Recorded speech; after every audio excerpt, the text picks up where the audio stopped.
业界消息来关心，咱台视2020超级季青红白二零大赏，新历1月12日特别伫咧台北小巨蛋上场。今年搁再一届邀请到创作小天王周兴哲来献唱，第5届参加，这一届唱的是全新专辑的歌。要搁甲新德关五峰乡桃山国小合唱团做伙上台表演。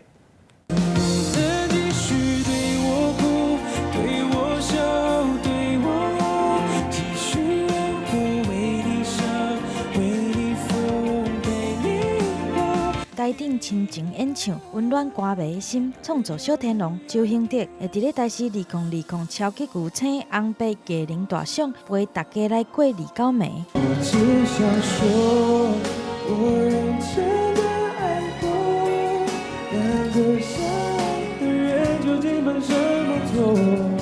第5摆来穿红白战袍，毋若要早来新歌，阁有稳重版的惊喜，提前来曝光。 清亮的歌声配着音乐声，新德关五峰乡的桃山国小合唱团会甲周兴哲做伙来上台。周兴哲讲，予合唱团拍拼，咧将经费出国比赛精神感动，所以希望会当为这个囡仔加做一寡，才有这摆的合作计划。多看我一眼，无视我的脸，别的疲倦。 全台湾上大型的29暝特别节目，明年1月12号会伫咧台北小巨蛋来上场。周兴哲甲桃山国小的合唱团会有啥物款精彩的表演，值得歌迷好好来期待。记者综合报道。